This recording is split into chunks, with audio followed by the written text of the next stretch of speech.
Muy buenas tardes a todas, a todos. Muy bienvenidos aquí virtualmente a la Universidad de George Washington University, donde hacemos esta conferencia que hemos considerado de mucha pertinencia por lo que está en juego. Estamos no solamente viviendo una pandemia, estamos viviendo una crisis económica, estamos viviendo un momento donde la subida del tono político, la polarización, por momentos sentimos que amenaza los fundamentos de la democracia. Hemos querido en este marco organizar e invitar a tres grandes expositores. Sin lugar a dudas, la presencia de México con el doctor Lorenzo Córdoba, el INE, Alexander Vega, Jaime de Star de Paraguay, Alexander de Colombia. Tres instituciones que tienen toda una trayectoria de luchar por estos principios democráticos. Y quiero comenzar con el INE. Quiero comenzar con el doctor Lorenzo Córdoba, a quien tengo el gusto de presentar, tengo el gusto de que haya aceptado esta invitación, tengo el gusto que esté aquí en estos momentos difíciles. ¿Por qué son difíciles? Porque nosotros somos una escuela de Graduate School of Political Management, tenemos 4 o 5 maestrías en el área de las campañas electorales, de las relaciones públicas, del gobierno, de la gobernabilidad, hablamos de estrategia política, de opinión pública, de comunicación, de manejos de crisis. Le hemos invitado al doctor Lorenzo Córdoba por su enorme trayectoria como académico, por sus múltiples estudios en la UNAM, en Turín, por su trabajo de periodista, de escritor, ganador del Premio Nacional de Periodismo. Pero es un verdadero honor y privilegio invitarle y contar con su presencia por otra razón. Y quiero ser muy claro y muy frontal, por lo cual es un gusto tenerlo acá. El INE en México ha tenido una historia y una tradición de cumplir su deber en todos los avatares políticos años. Desde Washington, muchas veces cuando se visita, se conoce de América Latina, uno de los grandes retos es la debilidad de las instituciones.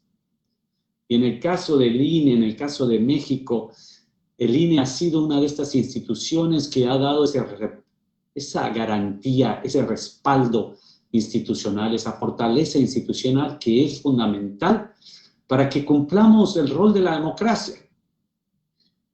De nuevo, yo he trabajado en campañas electorales, es legítimo que todos los candidatos quieran ganar. Lo que no es legítimo es que algunos quieran ganar a cualquier precio. Y por eso necesitamos una justicia electoral y necesitamos instituciones con credibilidad, pero sobre todo con profesionalismo. Profesionalismo que viene de sus funcionarios, de sus magistrados, de sus registradores, que puedan hacer su trabajo con profesionalismo, porque eso nos da la garantía a nosotros los ciudadanos de que la democracia está protegida. Con ese profesionalismo, con esa transparencia, el INE ha hecho durante muchos años su trabajo y sin lugar a dudas el doctor Córdoba ha referente para todos nosotros de cómo realizar este tan difícil trabajo. Entonces, doctor, un verdadero gusto tenerlo aquí en la Universidad de George Washington por su trayectoria, por su profesionalismo, por su credibilidad, por su experiencia. Y por favor, tiene el micrófono a las órdenes para ayudarnos a darnos fuerza, ánimo de que en esta lucha tan complicada los principios, los valores de la democracia están garantizados por el profesionalismo y la institucionalidad. Muchas gracias, doctor Córdoba. Le doy la palabra.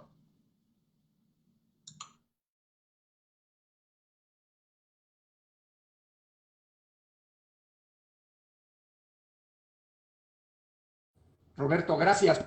Agradezco muchísimo solamente para una cuestión de ajustarme a los tiempos. Dispongo de 20 minutos, ¿cierto?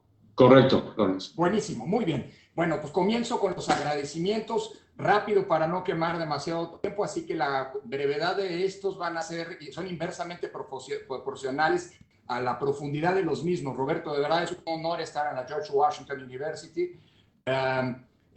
Justo cuando se declaró la pandemia estábamos a días de poder vernos físicamente, pero es un placer poder hacerlo por esta vía y en un momento particularmente importante, delicado, como bien decías, para las democracias latinoamericanas. Compartir el panel además con Alexander y Jaime, dos colegas a los que se les admira, respeta y reconoce, es para mí de verdad un privilegio. Yo quisiera auxiliarme en una presentación.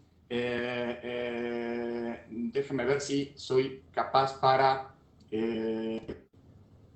hacerlo. Sí, si lo logro, si no me...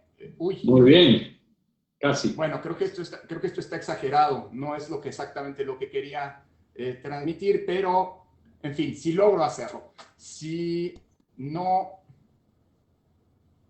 Bueno, decíamos hace unos minutos que uno se vuelve experto en muchas aplicaciones. Bueno, probablemente no en esta, que es la primera vez en la que estoy presente. No nos esperemos, va a salir. Creo que mejor me voy así.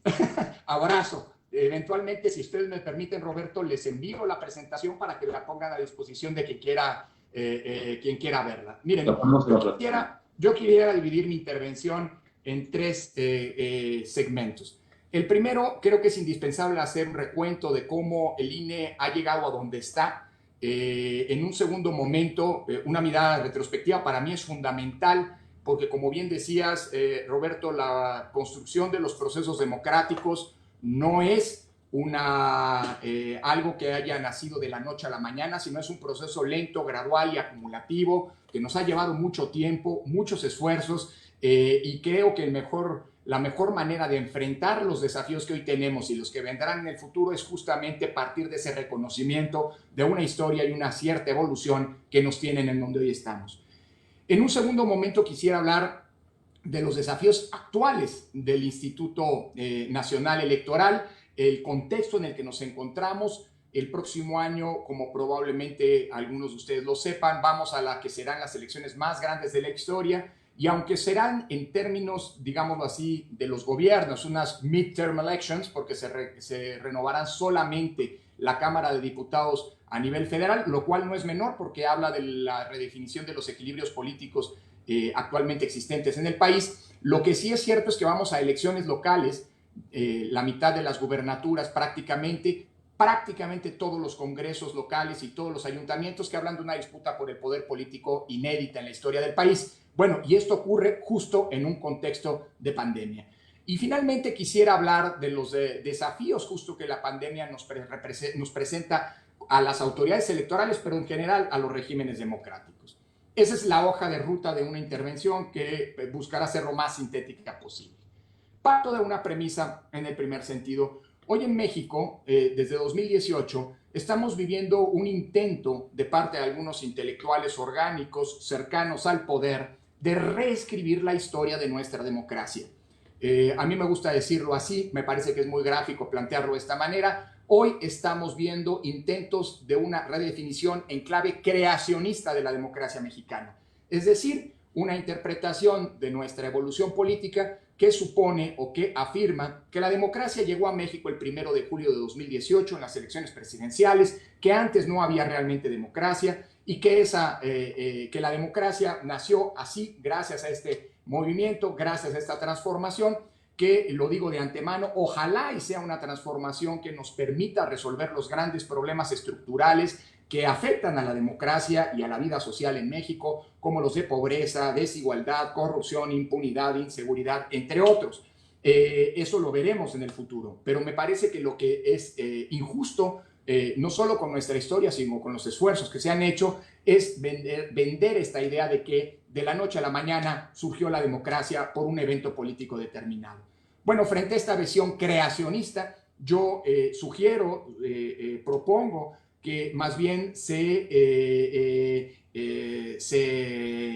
asuma, digamos, la perspectiva de una visión evolucionista de la democracia. Es decir, el 1 de julio fue un hecho de una enorme trascendencia, el 1 de julio de 2018 fue un hecho de una enorme trascendencia, pero es el punto de llegada. Es decir, es un evento que fue posible gracias a una serie de transformaciones que nos tomaron más de 40 años y que nos permitieron construir las condiciones para que el voto en México se respetara y la competencia fuera equilibrada. Es decir, para decirlo en una sola frase, que en México se cumpliera la premisa de toda elección democrática, es decir, elecciones que sean libres y justas, fair and free. Y creo que esta visión evolucionista es la visión correcta para enfocar el punto. Sobre todo porque, y no pretendo aquí hacer una revisión puntual, no habría tiempo, de la evolución política en nuestro país, sobre todo porque, sino más bien una síntesis, porque en los últimos 40 años de cambios electorales, lo que hemos vivido en nuestro país a partir de una serie de reformas que han transformado el sistema electoral y las condiciones de la competencia, que han venido resolviendo una serie de necesidades.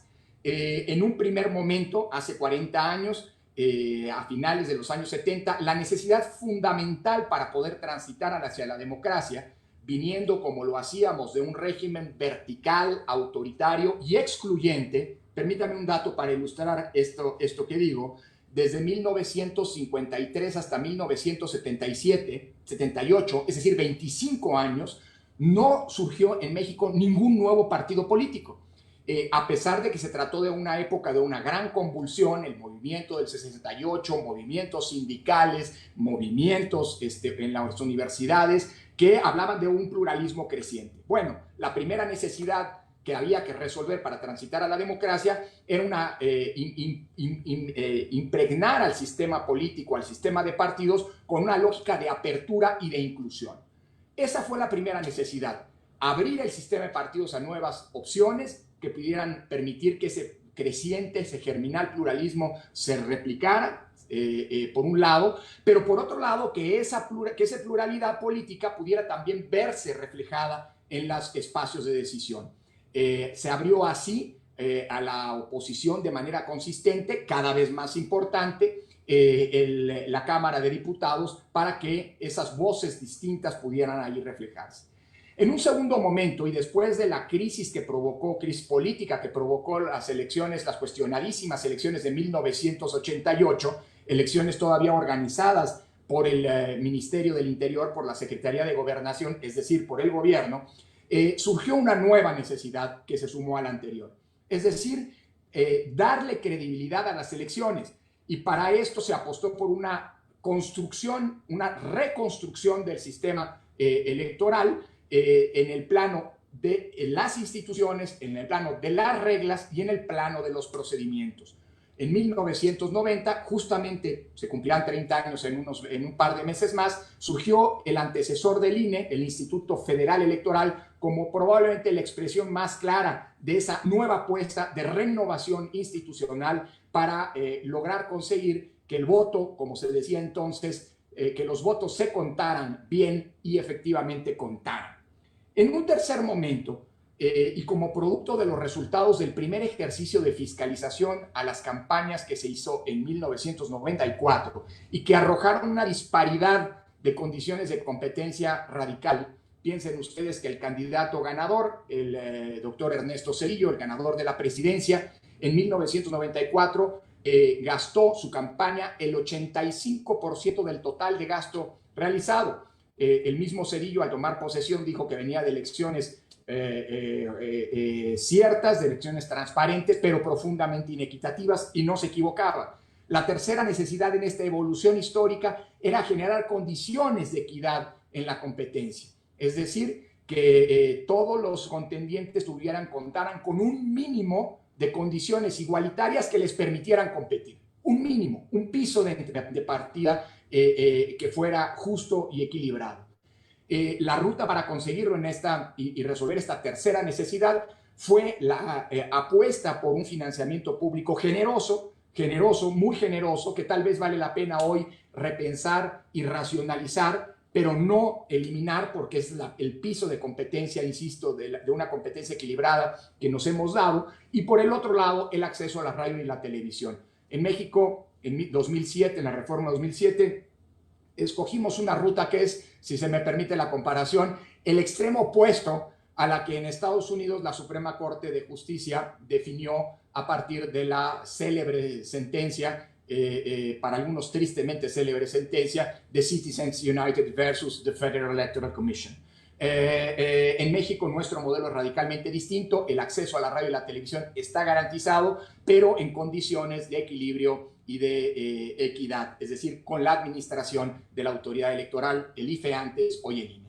La última estación de esta evolución fue la que estableció la reforma de 2014, justo aquella que implicó el tránsito del IFE al INE, en donde la necesidad a resolver fue tratar de homogeneizar y estandarizar las condiciones con las que las elecciones se realizaban en el país, porque lo que se veía es que la calidad de las elecciones a nivel federal era una, y en el ámbito local, con la presencia de gobernadores cada vez más poderosos, cada vez más influyentes, era distinta. Y por lo tanto, la última reforma que implicó que el INE ya no solamente hiciera elecciones federales, sino también interviniera de manera muy importante en la organización de las elecciones locales, como una garantía, insisto, de esa calidad en la organización de las mismas, ocurriera a partir de entonces.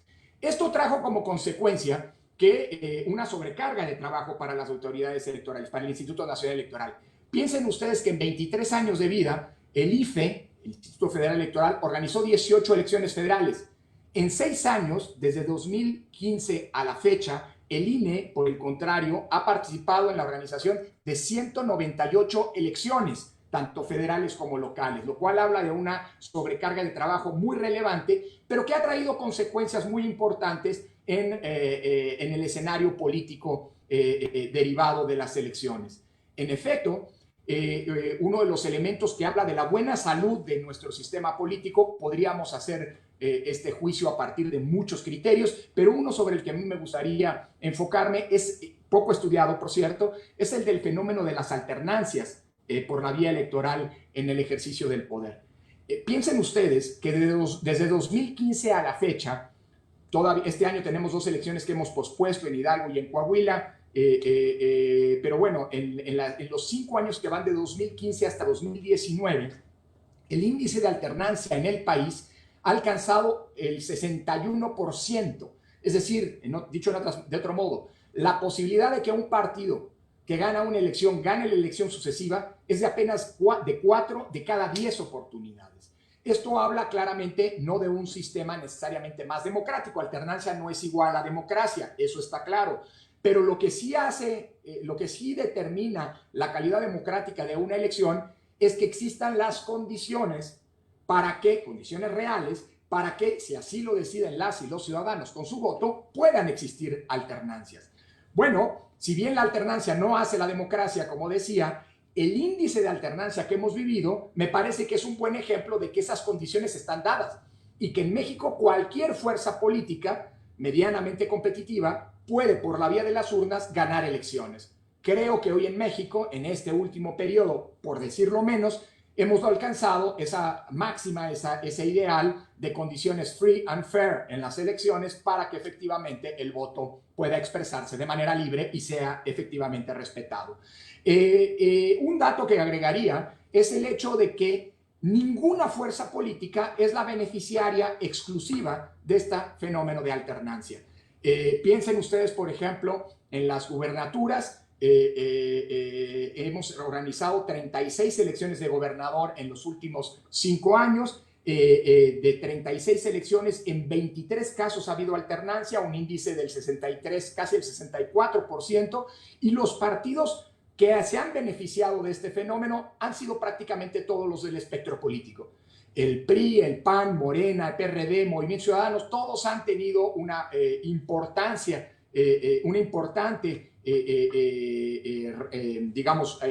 dosis de aire, de renovación de aire por la vía electoral. Es decir, es un fenómeno que se ha instalado entre nosotros y que no hay un único beneficiario. Creo que esto habla del estado de salud del sistema electoral mexicano. Es un sistema electoral que permite que las dos lógicas que subyacen al voto, a la libertad del voto, al derecho político al voto en México, sean ya una realidad asentada. Me refiero, por supuesto, a que el voto, al sentido del voto como el mecanismo mediante el cual las y los ciudadanos decidimos quién nos representa y quién nos gobierna, por un lado, la elección de nuestros representantes, pero también el sentido del voto, que muchos autores de la teoría política contemporánea han analizado, de ser un mecanismo de efectiva rendición de cuentas. Y es que el voto en México hoy es efectivamente un mecanismo mediante el cual las y los ciudadanos premian las buenas acciones de gobierno o castigan las acciones de gobierno que no se consideran pertinentes. Eso es, lo digo así, una realidad que podemos constatar elección tras elección en los tiempos recientes. ¿Dónde estamos parados hoy y hacia dónde nos encaminamos? Como decía, en este año, en 2020, el 7 de junio, debieron haberse realizado elecciones en Coahuila y en Hidalgo. Son elecciones en un caso para elegir diputados locales y en el otro caso para elegir a los ayuntamientos. Son elecciones que hemos pospuesto por la pandemia, tendremos que realizarlas, ya hemos fijado la fecha de la elección, estamos por fijar en los próximos días, pero lo hemos determinado el próximo 18 de octubre y serán la antesala para experimentar todas las condiciones sanitarias que hoy las elecciones requieren de cara a la elección del 2021. Es decir, este es un año con una intensidad electoral relativamente menor, insisto, estos dos procesos electorales. Sin embargo, en 2021 vamos a la elección más grande de la historia, como anticipaba. Más grande por el número de potenciales electores. Estimamos que la lista de electores, lo que llamamos el padrón electoral, alcanzará los 95 millones de potenciales votantes. Esto quiere decir 5 millones más de quienes pudieron votar en 2018, por un lado, y esto obviamente trae como consecuencia una cascada de números a la alza en lo que hace a la organización electoral. El número de electores determina el número de mesas de votación, el número de mesas de votación determina el número de ciudadanas y ciudadanos que tendrán que formar parte como funcionarios de las mismas, ser los responsables de recibir y contar los votos. Todo esto va a crecer. Son números, insisto, que van a inflacionarse. Pero además va a ser la elección más grande de la historia, como anticipaba, por el número de cargos en disputa. Piensen ustedes que se van a elegir 15 gubernaturas, se van a elegir congresos locales en 30 de los 32 estados, solo Durango y Quintana Roo no renovarán sus congresos locales, y se van a elegir más de 1,900 municipios, que son casi la totalidad de los municipios que en México se eligen. Hay un número muy importante de municipios, sobre todo en Oaxaca, cuyos responsables son definidos por el sistema así llamado de usos y costumbres, no con elecciones. Bueno, vamos a la elección más grande, decía, de la historia, tanto por su volumen como por el número de plazos. ¿Cuáles son los grandes temas que en este año, de cara a la elección, el INE está enfrentando? Son 6 grandes puntos de atención, algunos de ellos ya han transcurrido, pero me parece importante en todo caso señalarlos. El primero tiene que ver con una pretensión nunca antes formalizada, pero desde hace tiempo presente, para que los datos que el Instituto Nacional resguarda, los datos del padrón electoral que el INE resguarda, estamos hablando de los datos personales de casi 95 millones de personas, incluyendo datos biométricos, la biometría dactilar y la biometría facial. Alexander sabe a qué me refiero, porque la registraduría en Colombia tiene también esta función. Han sido por primera vez solicitados para su entrega por parte de la Secretaría de Gobernación. Se trata de datos personales protegidos por las reglas de la materia y evidentemente la respuesta que el INE ha dado a esta formalización, que nunca antes había existido, ha sido una respuesta negativa por parte del INE. En enero se nos solicitó la entrega de los datos biométricos, en enero mismo dijimos que no los podíamos entregar, lo cual abrió un frente de tensión con el gobierno. Vuelvo a insistir, esta no es una pretensión nueva, ocurrió con los gobiernos del PAN hace 10 años, ocurrió con el gobierno del PRI hace algunos años, hace 3, 4 años, pero esta es la primera vez que formalmente se plantea. Puede parecer algo normal que el gobierno tenga estos documentos, pero creo que si uno atiende a la historia mexicana entenderá la complejidad que ello representa. Y es que en 1990 el IFE nace, entre otras cosas, sustrayendo del gobierno la responsabilidad del listado de electores que antes servía para, por un lado, ser manipulado o para ser utilizado electoralmente. El segundo punto sobre el que vale la pena tener atención es que el Consejo del INE, que es un órgano plural, somos 11 integrantes, hoy está incompleto. El 3 de abril pasado, 4 colegas dejaron su cargo en una lógica de renovación escalonada, pero en virtud de la pandemia, la Cámara de Diputados aún no ha hecho las designaciones de los sustitutos. Justo el día de ayer, un órgano técnico que establece la propia Constitución ha presentado la lista de finalistas para que la próxima semana la Cámara de Diputados haga el nombramiento de quienes se incorporarán al Consejo General. Puede parecer una cuota menor, 4 de 11. Sin embargo, si se toma en cuenta que hay muchas decisiones que la legislación le impone al INE sean tomadas con mayoría de 8 votos, una mayoría calificada, pues la designación de 4 de 11 se vuelve una designación enormemente delicada, muy importante para la futura gobernabilidad del órgano electoral. Afortunadamente, debo decirlo, el proceso es un proceso que ha avanzado en una lógica de amplio consenso. El trabajo de los especialistas que ha terminado el día de ayer es un trabajo que ha sido reconocido por todas las fuerzas políticas como un trabajo profesional y sin sesgos políticos, lo cual habla de un buen andar de este proceso que ojalá y termine justamente con un nombramiento que implica el reconocimiento de quienes formarán parte del árbitro electoral de todas las fuerzas políticas. En tercer lugar, la posibilidad de las normas, de cambios a las reglas del juego, a las leyes electorales, se cerró el 31 de mayo de 2020, es decir, hace un mes, casi 2 meses lo cual es importante porque con las reglas actuales nos vamos a las elecciones del 2021, luego de un año en el que se discutió de manera muy intensa la posibilidad de una reforma electoral. Debo decir que en esa discusión hubo varias propuestas de reforma que nos preocuparon mucho porque eran claramente intentos de erosionar la autonomía del órgano electoral, de una toma de control político del órgano electoral y no de una mejora de las reglas del juego democrático. Afortunadamente estos cambios no prosperaron y con las reglas que hoy están vigentes y que son las que han permitido ese índice de alternancia al que hacía referencia hace un momento, sigan estándolo de cara a la elección del 2021. Un cuarto punto tiene que ver con la falta de las reglas para algunos procesos de participación democrática. Por ejemplo, todavía no se ha expedido las reglas, las leyes que van a regular la figura de la revocación de mandato que podría operar en febrero-marzo de 2022. Es una figura nueva, es una figura que ha generado muchos problemas en algunos otros países donde se ha adoptado, como por ejemplo en Perú, pero bueno, es una figura que está constitucionalmente reconocida y que sin embargo todavía no tiene una legislación secundaria. En quinto lugar, estamos en la antesala, en septiembre tendríamos que pronunciarnos sobre si nuevos partidos políticos obtienen el registro. Hoy nadie tiene garantizado nada, pero la legislación prevé que en este año podría haber nuevos partidos políticos siempre y cuando se cumplan los requisitos. Hoy en el INE hemos pospuesto esta definición porque todavía la pandemia impidió que muchas de esas convalidaciones de requisitos, particularmente lo que tiene que ver con las afiliaciones que la ley exige, se hayan culminado. Así que estamos justamente hoy revisando que tanto por lo que hace al dinero que utilizaron, como por lo que hace a que no haya intervención de entes prohibidos como partidos, sindicatos, iglesias, etcétera, gobiernos, haya ocurrido, y finalmente que el número de afiliados efectivamente se cumpla.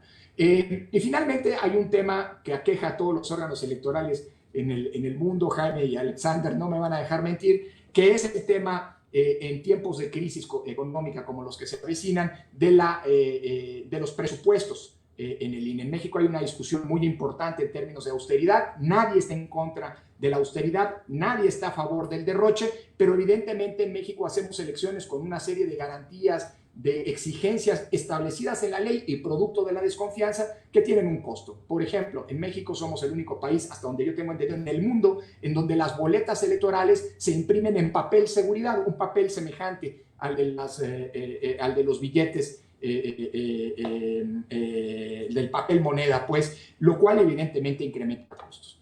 Hasta ahí los riesgos. Me centro, Roberto, si tengo todavía unos minutos para concluir, me centro en los desafíos que la pandemia nos está imponiendo a todas las autoridades electorales, pero en el caso específico al Instituto Nacional Electoral. Parto de esta premisa. Antes de la pandemia, la democracia en el mundo no gozaba de su mejor momento. son malos tiempos los que estábamos viviendo para la democracia. Por un lado, en todo el mundo vemos un descontento, una desafección social con la democracia por la falta de resultados para la solución de los grandes problemas de nuestro tiempo. Vemos que en todo el mundo la desigualdad oceánica que corre transversalmente por todos los ámbitos de la vida social, la pobreza, son algo que afecta el funcionamiento de la democracia. Vemos también un proceso a nivel global de desinstitucionalización o de crisis de credibilidad de instituciones que son centrales para el funcionamiento de la democracia, en particular los partidos políticos y los parlamentos. Vemos también, y se ha analizado mucho, la potencialidad disruptiva que tiene la desinformación o el fenómeno de las fake news, que no es nuevo. A mí me gusta decir que la mentira ha acompañado a la política de sus orígenes, pero con la potencial dispersión que hoy presentan las redes sociales, representa un fenómeno que tiene un impacto distinto al que pudo haber tenido en el pasado. Y el que ya mencionaba Roberto, la polarización que estamos viendo en nuestras sociedades, generaban ya un, digamos, momento difícil en la vida de las democracias. A todo esto, ahora hay que agregar el fenómeno de la pandemia. Y yo creo que para la democracia, para las autoridades electorales, la pandemia de COVID-19 representa un desafío al menos en 4 planos. El plano sanitario, hoy hacer elecciones que implican, son fenómenos que implican una amplia movilización ciudadana, y no me refiero solamente a los actos de proselitismo, las campañas que ahora en Estados Unidos estamos justamente viendo que están teniendo dimensiones y modalidades distintas a las que conocíamos, sino también a la organización propiamente dicha. Hablo del caso mexicano. El día de la elección, alrededor de 4 millones de ciudadanas y ciudadanos, sea como funcionarios electorales, sea como funcionarios de mesas de votación, sea como observadores electorales y representantes o auditores, hay muchas maneras de llamarlos, de los propios partidos políticos, están involucrados en el fenómeno de la elección. Y no estoy hablando de los millones y millones de ciudadanas y ciudadanos que van a votar. La segunda dimensión es una dimensión económica. Estamos frente a una inevitable crisis económica derivado de la que hoy sabemos no va a ser una ralentización o una contracción de la economía, sino una recesión que tendrá impactos seguramente en incrementar el descontento y la insatisfacción provocadas por la incapacidad de resolver las demandas sociales que hasta ahora hemos visto. Yo recuerdo mucho un estudio, probablemente Roberto, Alexander o Jaime lo recordarán, un estudio del PNUD sobre el estado de la democracia en América Latina en los años, alrededor de 2002, en el que concluía que las democracias latinoamericanas estábamos jugando un juego casi suicida. Estábamos viendo cuánta pobreza aguantaba la democracia y muy probablemente esto se verá aumentado como efectos de la crisis económica derivada de la pandemia. Hay una dimensión política, porque la situación de emergencia ha colocado a las democracias en una situación de tensión obvia. Ya había una polarización existente. Bueno, hoy cuando vemos que hay gobiernos que enfrentan la situación sanitaria con la restricción de algunos derechos, con la erosión de los mecanismos de control, como los que ejercemos los órganos autónomos, las agencias autónomas, y cuando vemos justamente que la propia pandemia, lejos de concitar puntos de confluencia, exacerban esa polarización, entonces estamos en una situación de riesgo. Y es que hoy la polarización es normal en una contienda electoral. El problema es que a esa polarización natural de las democracias, hoy me parece que está agregándose un componente disruptivo que es la intolerancia. Y cuando la intolerancia se conjuga con la polarización, la que pierde inevitablemente es la convivencia democrática.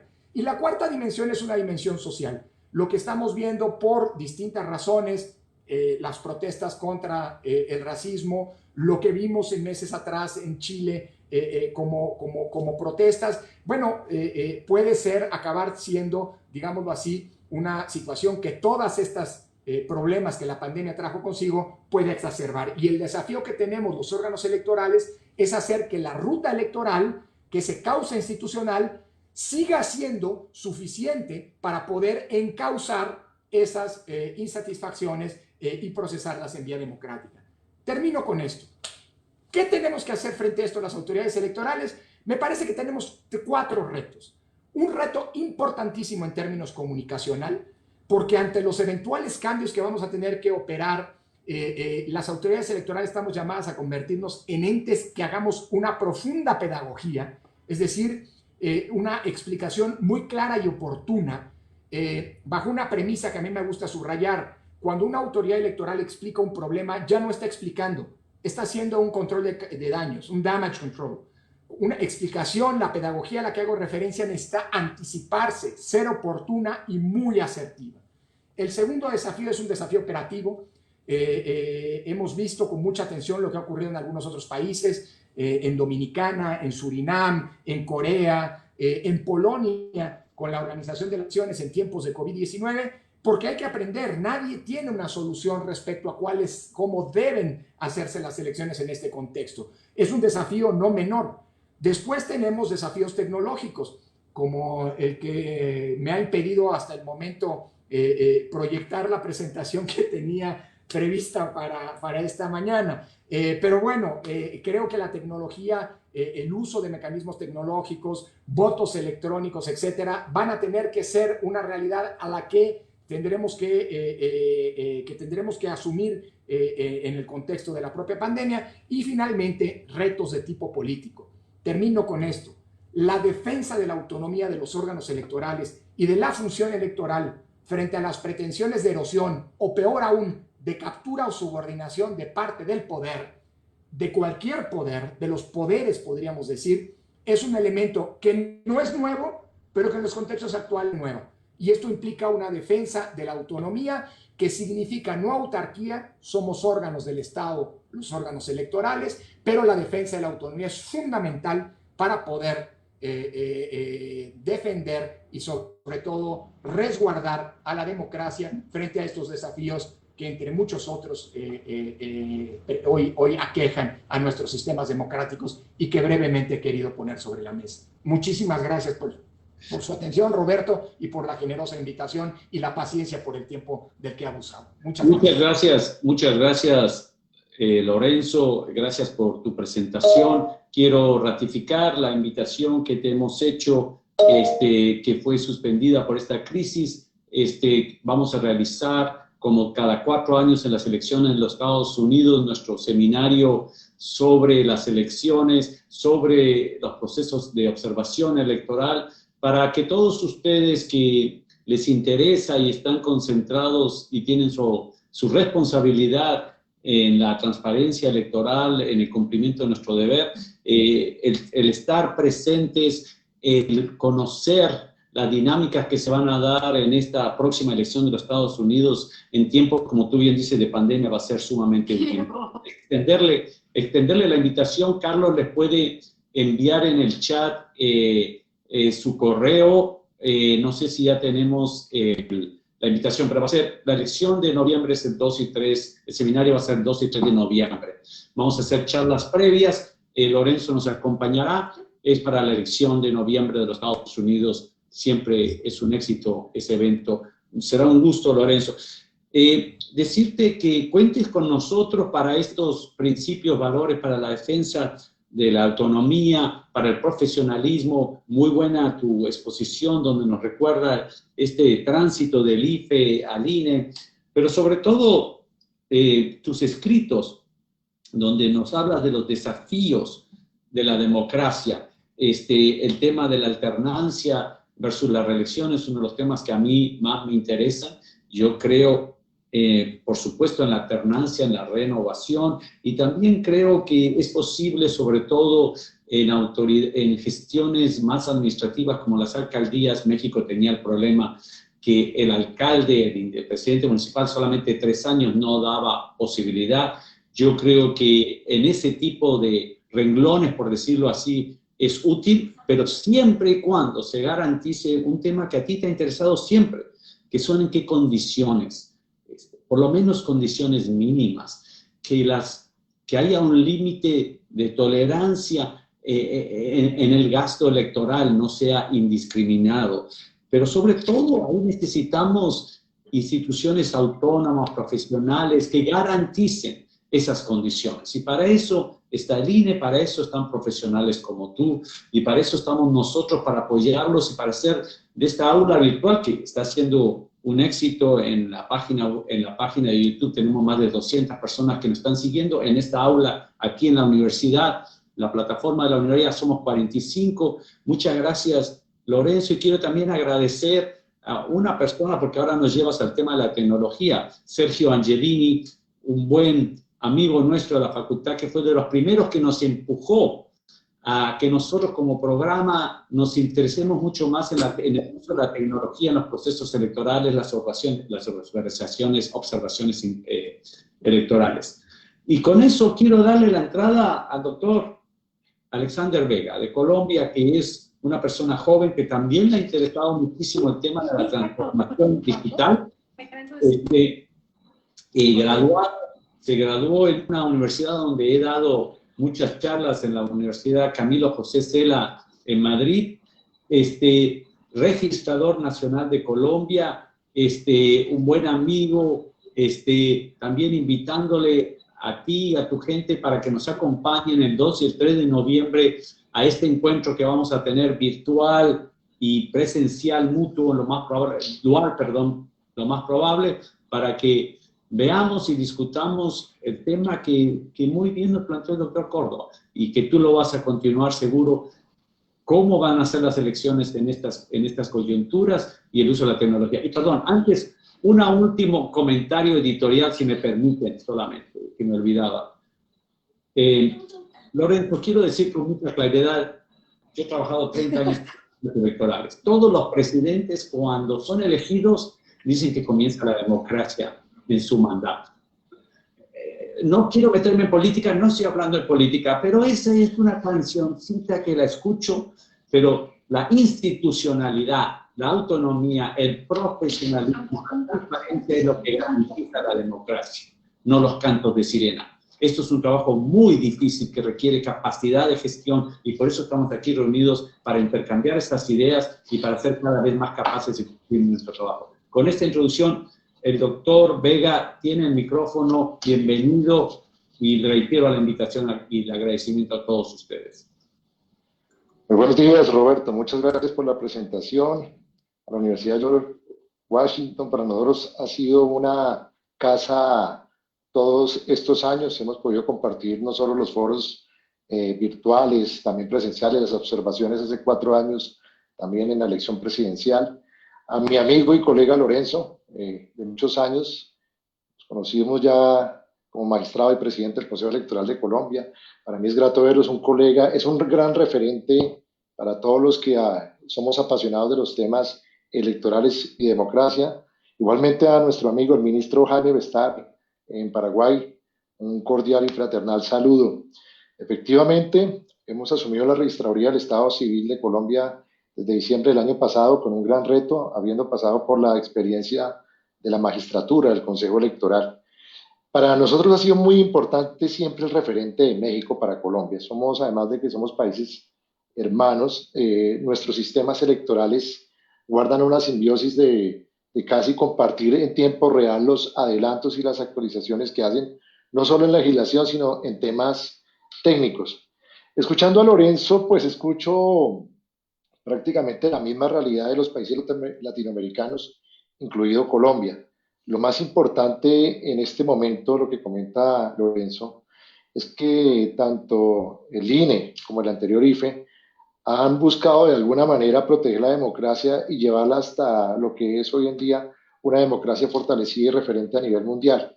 Y para eso Lorenzo ha sido un baluarte. Nosotros, en su momento vale la pena decirlo, cuando hubo una confrontación en contra del INE, que hubo ataques contra el organismo electoral, nosotros de manera solidaria hemos puesto como ejemplo que esas prácticas, cuando cambia un sistema de gobierno o llega un nuevo gobierno, hay que proteger lo primero la democracia a través del organismo electoral, y en eso hemos sido muy solidarios, no solo con el INE, sino también con su presidente, nuestro amigo Lorenzo Córdoba.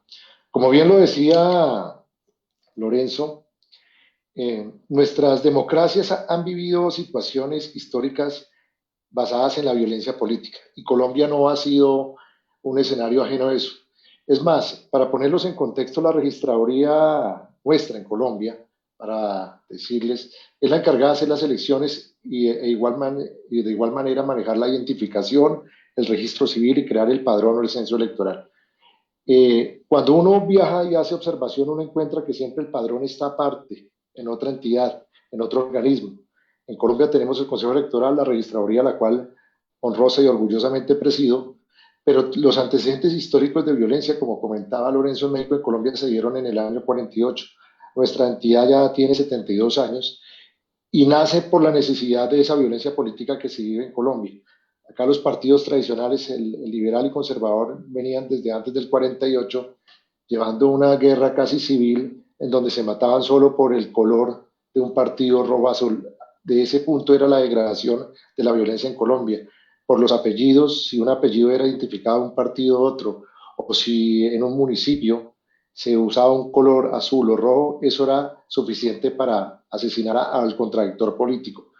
Es en el 48 donde efectivamente acá en Colombia, a raíz de esa violencia política tan degradada, el primer avance necesario para encontrar esa paz política fue crear la Registraduría Nacional del Estado Civil.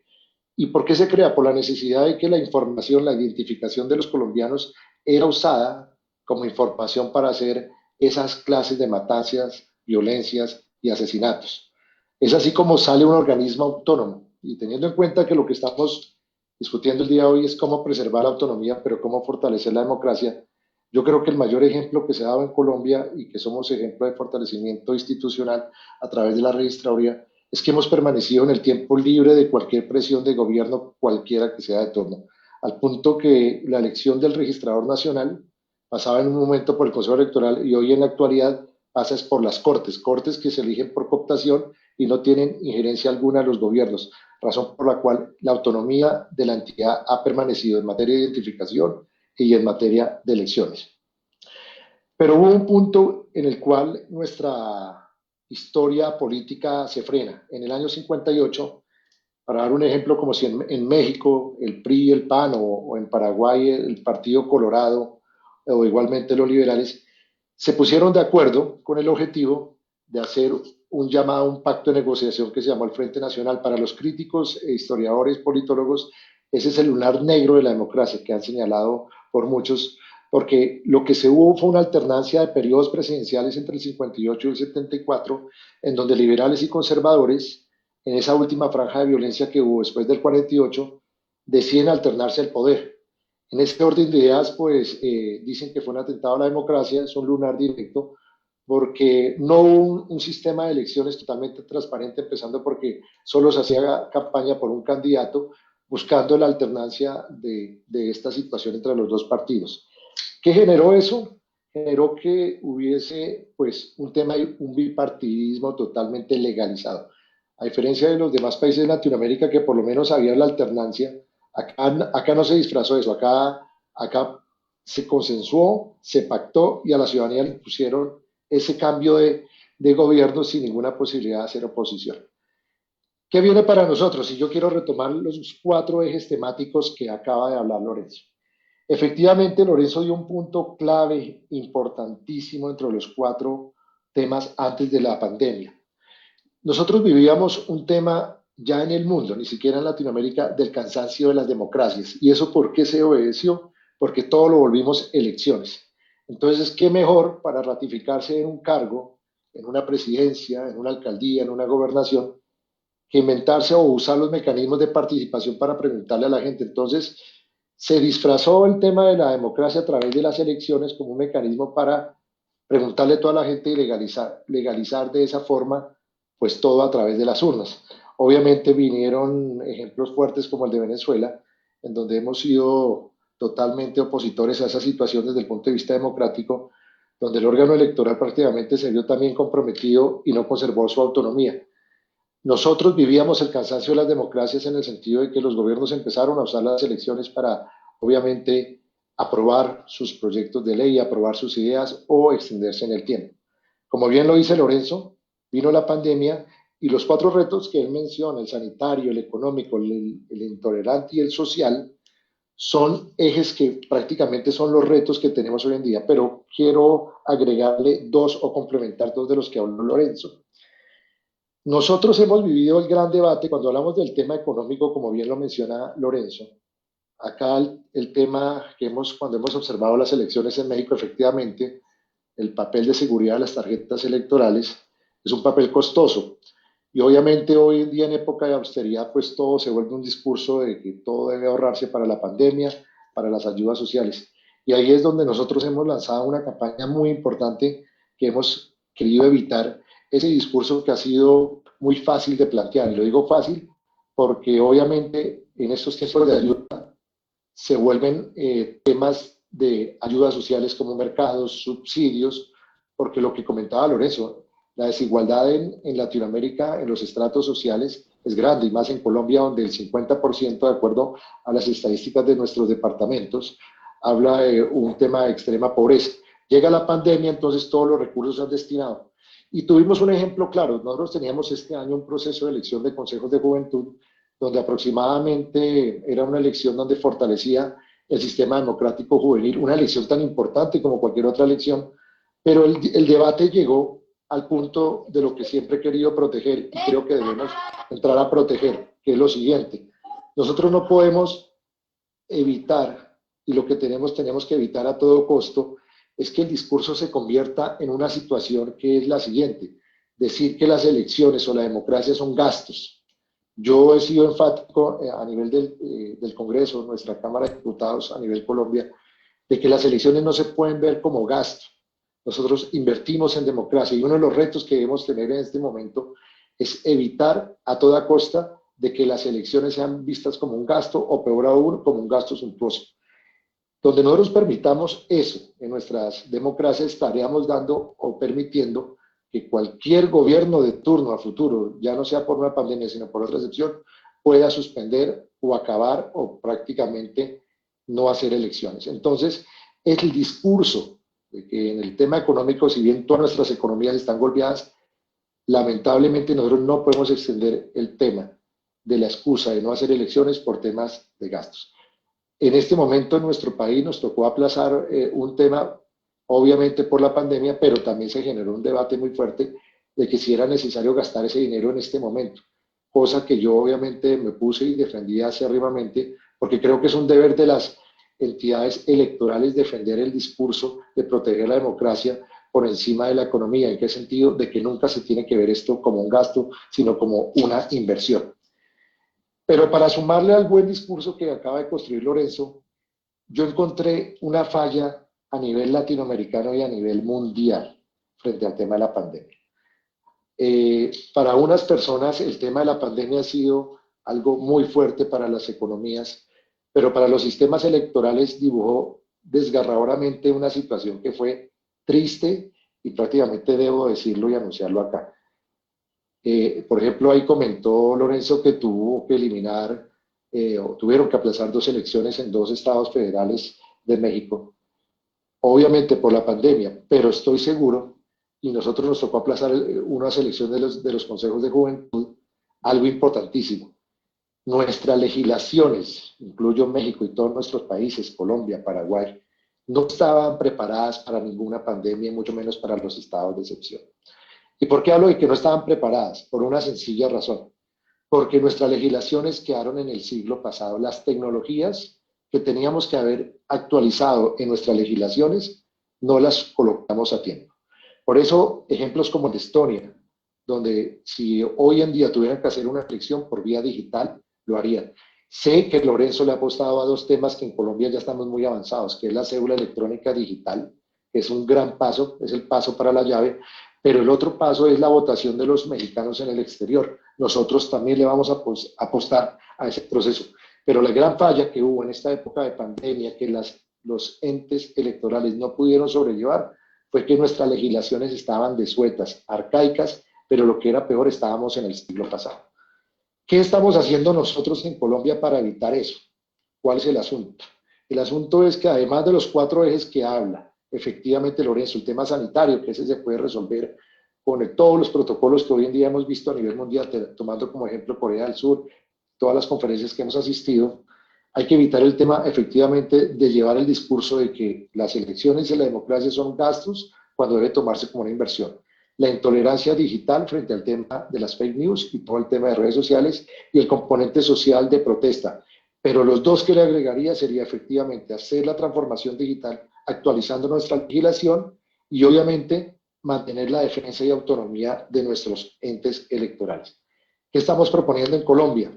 Que va a ser totalmente importante. Estamos tomando buenos ejemplos como el de México, Lorenzo, y que también vamos a tomar ejemplos como que sé que en Paraguay se va a implementar ahorita la modalidad que nosotros lo hemos llamado el voto electrónico mixto. ¿Qué es la gran apuesta como órgano electoral, como nosotros, como Consejo Electoral, como organización y registraduría?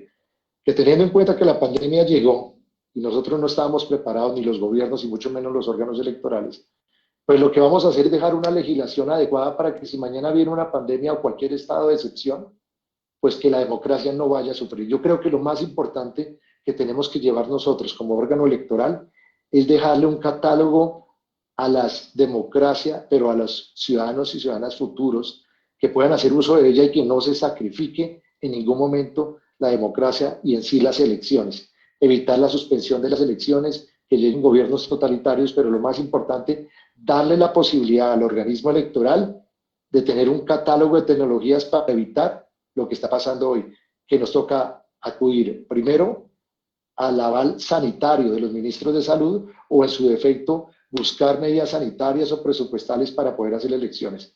Entonces, esta es la gran apuesta, ya estamos proyectando. ¿Cuál es la idea que vamos a presentar en Colombia teniendo la experiencia que hemos tenido con Lorenzo y con Jaime en el tema de observación electoral? Yo he recogido en este texto, junto al Consejo Electoral, las buenas experiencias que han tenido todos nosotros en materia de sistemas electorales y tecnología. Y para eso vamos a presentar un código electoral donde les voy a contar cómo funciona en Colombia, donde tristemente debo decir que a raíz de toda esa violencia política, lo que sucedió en Colombia fue que nuestro código electoral quedó en el año 86. ¿Y por qué les hablo 86? Porque tristemente, como si ustedes ven acá los antecedentes, en la tercera diapositiva aparece la Constitución del 91, que es nuestra gran constitución, la de la democracia representativa, participativa, la que acabó, se puede decir, el bipartidismo en Colombia y le abrió a las otras fuerzas políticas. Pero si ustedes se dan cuenta, el Código Electoral del 86 está detrás de la Constitución del 91. Y esa Constitución del 86, que venía antes del 91, que es el Código Electoral del 86, prácticamente quedó en el siglo pasado.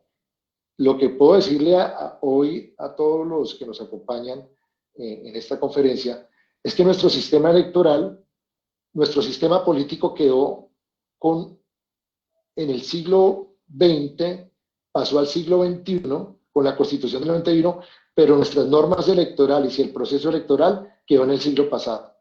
Esa es la gran apuesta que tenemos para dejar el legado, que es actualizar prácticamente el código electoral que está antes de la Constitución del 91, pasarlo al siglo XX y adelantarlo al siglo XXI, porque quedó allá estancado con unas normas electorales donde está en riesgo la democracia. En ese orden de ideas, luego vino a posterioridad el tema del voto electrónico a través de una ley que nunca se cumplió en Colombia, les puedo decir.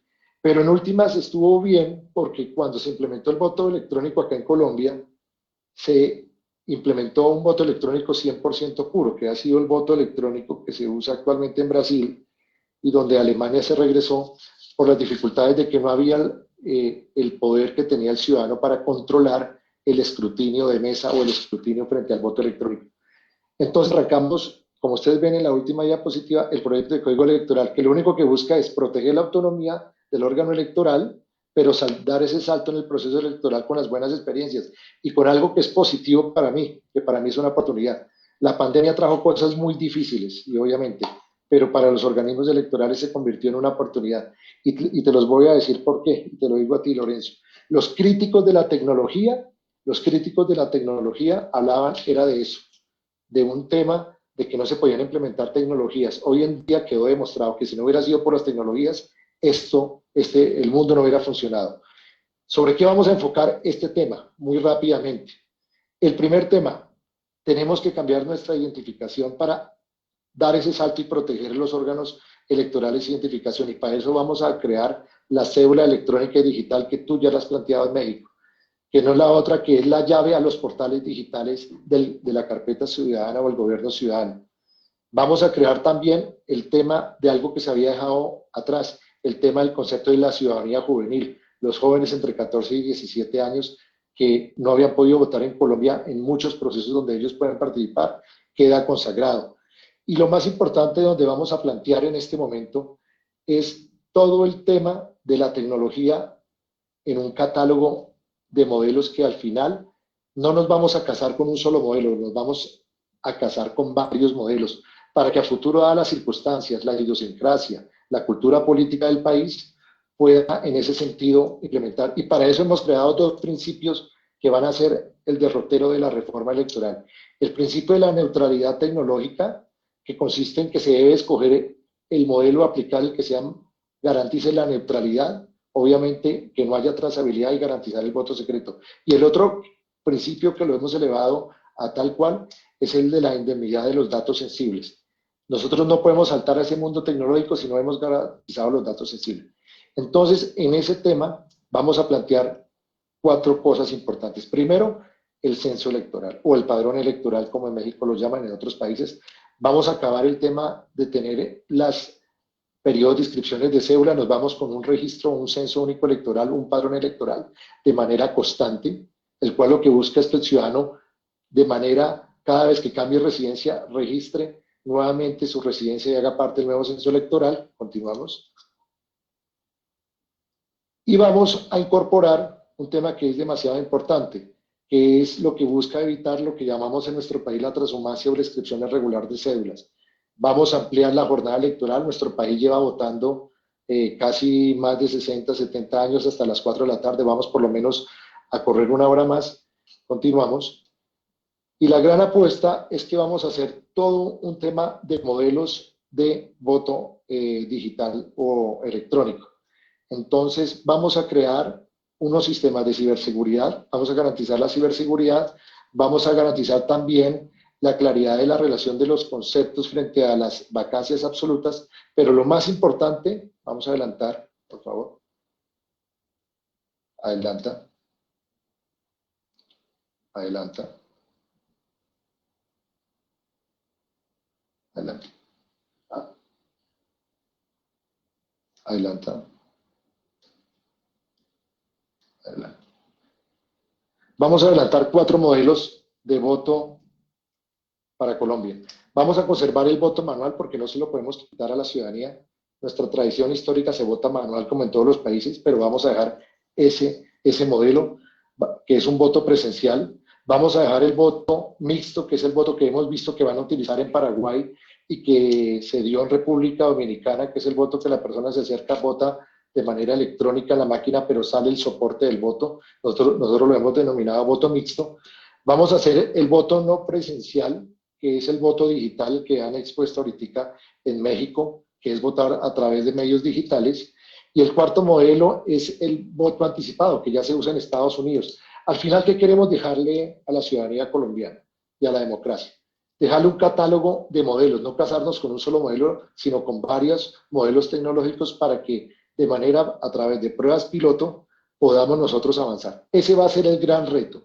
Lo más importante ahora es, como responsables de órganos autónomos electorales, salvar la democracia de la pandemia, llevarla a una legislación actualizada, pero lo más importante, evitar que el discurso del presupuesto, que la democracia es vista como un gasto, cuando debe verse como una inversión, tiene que darse. Y un último punto que tocaba Lorenzo, que se lo doy de manera de recomendación, en el cual estuve hace 2 años exponiendo. Ustedes van a inaugurar la ley de la revocatoria del mandato. Nosotros estamos acá, nosotros fuimos víctimas, como fue Perú, nosotros hicimos un estudio de eso, y yo lo expuse en México, en el Distrito Federal, en Ciudad de México, donde deben evitar ustedes que la ley, como pasó en Colombia, el mecanismo de participación sea utilizado para destabilizar los gobiernos federales o municipales, por una sencilla razón. Si ustedes no aclaran, y nosotros lo estamos corrigiendo en este código electoral, si ustedes no aclaran que el mecanismo de revocatoria de mandato tiene que ser condicionado al voto programático, es decir, cuando la persona vota, no vota por la persona, sino por un programa de gobierno, debe condicionarse a que pase por lo menos un año que se apruebe el plan de desarrollo del programa de gobierno. En Colombia había el tiempo en que pasaba un año y automáticamente le iniciaban la revocatoria del mandato a los mandatarios, teniendo una causal que era demasiado subjetiva, el descontento generalizado de la comunidad. ¿Qué es el descontento generalizado de la comunidad? Puede ser cualquier cosa. En Colombia teníamos revocatorias de opositores políticos a los mandatarios porque no los recibían, o porque no les daban un contrato, o porque no les daban un cargo burocrático, le iniciaban una revocatoria del mandato. Tienes y deben cuidar mucho la democracia en México, este mecanismo de participación. Es un mecanismo importante, es un mecanismo bello, es un mecanismo de control igual que el voto, pero tienen que dejarlo muy claro porque pueden correr el riesgo. Nosotros nos toca en este proyecto de legislación corregir esos errores que padecimos nosotros. Es un consejo que le damos a los hermanos de México que deben tener claro cómo se va a implementar la revocatoria. Quiero dejar ya manera de reflexión, acabado el tiempo, querido Roberto, que para cerrar el tema, el gran desafío que tenemos los organismos electorales en Latinoamérica, además de conservar la autonomía, es mantener y sobrevivir este pase de la pandemia, pero sobre todo actualizar nuestras legislaciones.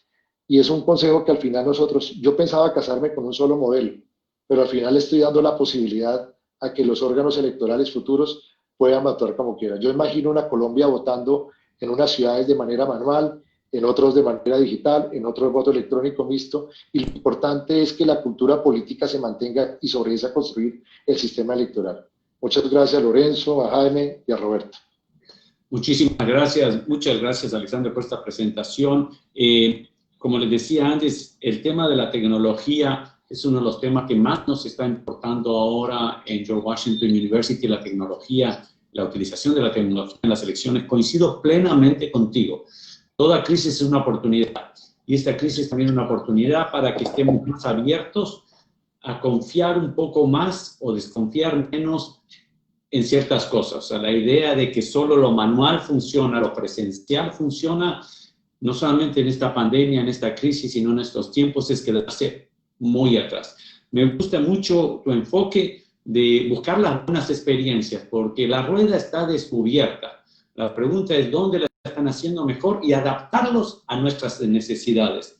Y me gusta mucho lo que dices de este voto mixto, que es esto, darle la oportunidad y a cada uno de los votantes para que ejerza su derecho de la manera como cada uno de ellos se sienta más cómodos. Y con la transparencia y la tecnología, a todos nosotros que estamos observando los procesos, sentirnos tranquilos de que ese voto está siendo de las distintas maneras, tiene las garantías, la transparencia está siendo contado como corresponde. Quisiera invitar para que nos acompañe en esta conversación, nos haga un pequeño comentario al doctor Jaime Bestar, presidente, se educó en la Universidad Nacional de Asunción, fue asesor jurídico de la Convención Nacional Paraguaya del 92, miembro del Tribunal Electoral desde 2013, fue su vicepresidente en el 2015 y ahora su presidente, quien también nos va a contar un poco la experiencia, porque si mal no recuerdo, Paraguay fue un poco forzado a utilizar la tecnología en el momento que se decidieron por lo que se llaman las elecciones abiertas o sábanas, para que la gente pueda votar por los distintos candidatos. Cuando optan por esta modalidad, no hay otra opción que utilizar la tecnología. Y como bien dice Alexander, la tecnología es una parte del proceso, no solamente tiene que ser todo ni la única opción en el voto, en el proceso de votación. Entonces, quisiera darle la palabra al presidente del tribunal, presidente y miembro, al doctor Jaime Bestar, presidente del Tribunal Electoral de Paraguay. Muchas gracias, Alexander. Muchas gracias también a la Universidad George Washington por esta gentil invitación a tan distinguida cátedra dirigida por Roberto, y muy complacido compartiendo las exposiciones de Lorenzo, de Alexander, dos grandes amigos de dos países hermanos con los cuales compartimos muchísima información y todas las experiencias electorales que enriquecen el funcionamiento de nuestras instituciones. Yo quisiera tocar dos puntos. Uno, el primero, hacer un pequeño resumen de lo que es la justicia electoral en el Paraguay, un poco el derrotero que ha seguido la formación y el desarrollo del órgano electoral en el Paraguay y de todo lo que se conoce como casi un cuarto poder o un órgano extrapoder. Y por último, entrar en un tema de alta actualidad que es el del voto electrónico y el voto mixto, como bien lo dijo Alexander, que tiene una peculiaridad muy especial por el cual hemos optado en el Paraguay y que teníamos previsto ya llevarlo a la práctica este año, pero con motivo de la pandemia hemos tenido que postergarlo para el año que viene. Yo les decía que la exposición de Lorenzo sobre la evolución del proceso democrático mexicano y del órgano electoral en México, primeramente el IFE, luego transformado en el 2014 en el INE, presidido desde ese entonces por Lorenzo, que aparece como uno de los fundadores y con justo mérito. Eso en alguna medida refleja lo que viene ocurriendo en casi todo nuestro continente y sobre todo en la región latinoamericana. Es sabido que en Latinoamérica pasamos de una etapa de gobiernos absolutos, autoritarios.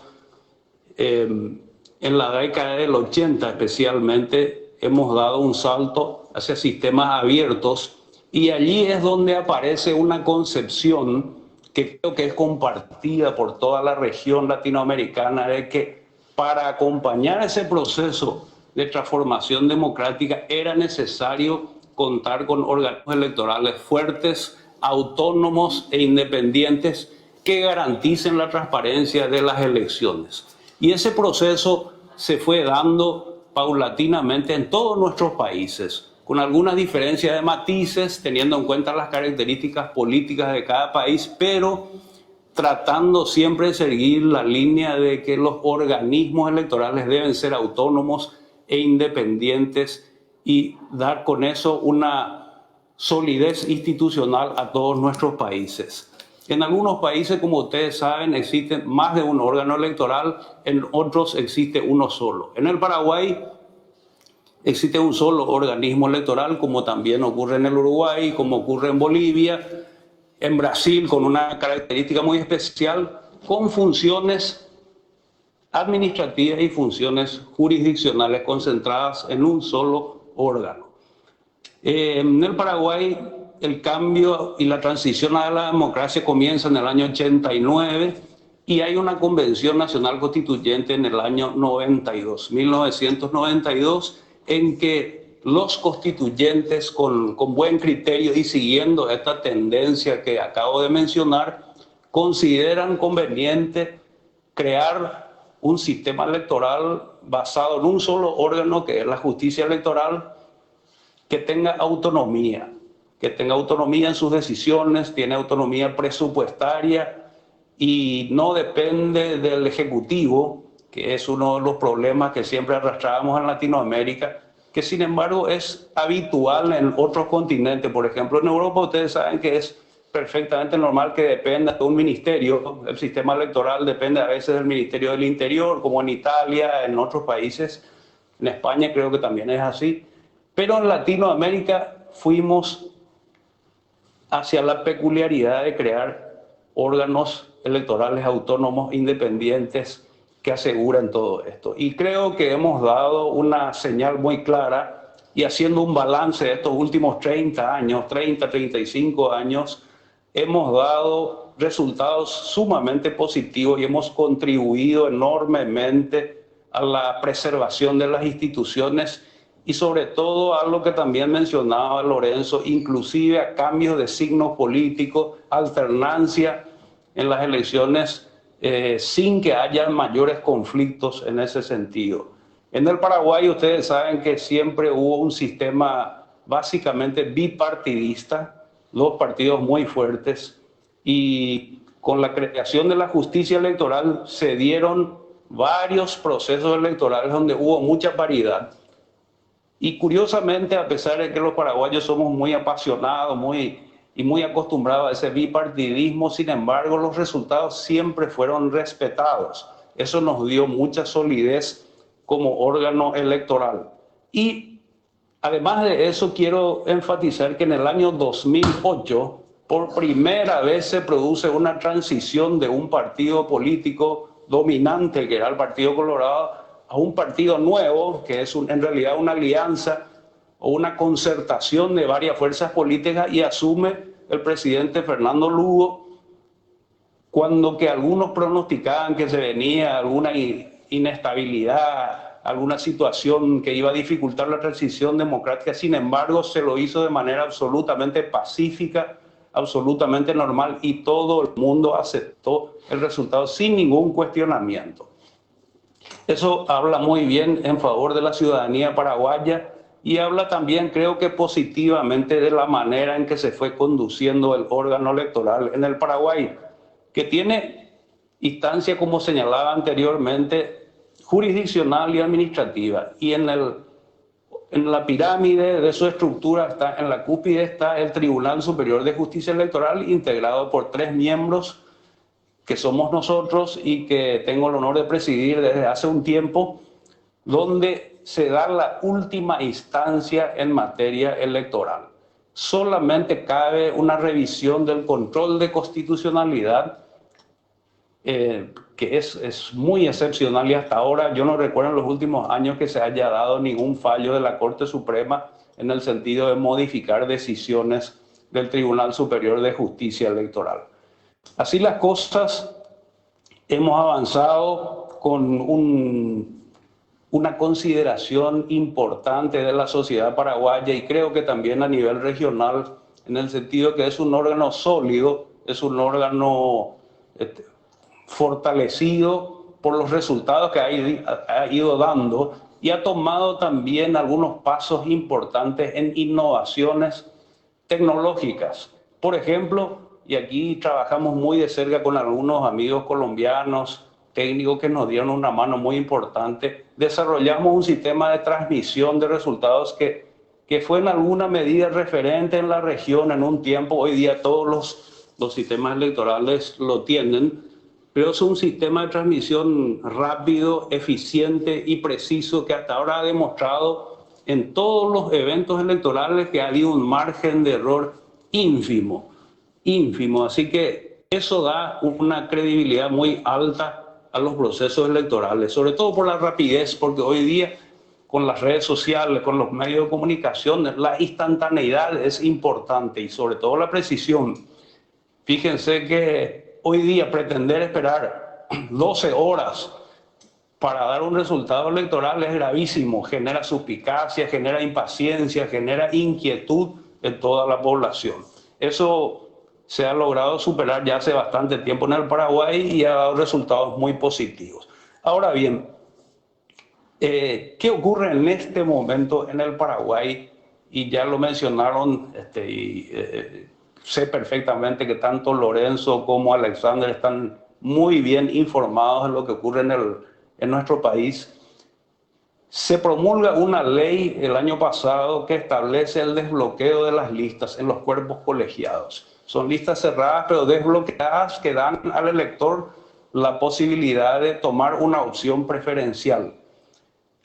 Por naturaleza y por una cuestión práctica, el escrutinio en esas condiciones, con listas desbloqueadas, implica un esfuerzo inmenso que solamente se puede solucionar con tecnología de punta, con tecnología que le pueda ayudar a la mesa, que va a hacer el recuento de los votos, que va a hacer el escrutinio, que le permita reaccionar rápidamente y con precisión.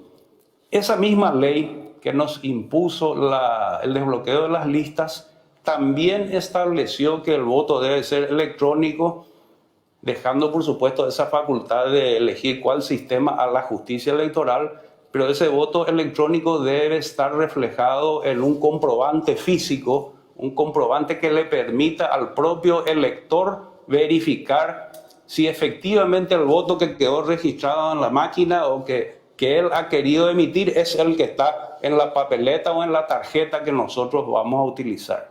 Para ello, Iniciamos un proceso de licitación internacional, se presentaron varias empresas que han competido con todas las garantías, con todas las pruebas técnicas que nos permitió el tiempo breve que nos dieron, porque este año tenía que ser ya la primera prueba.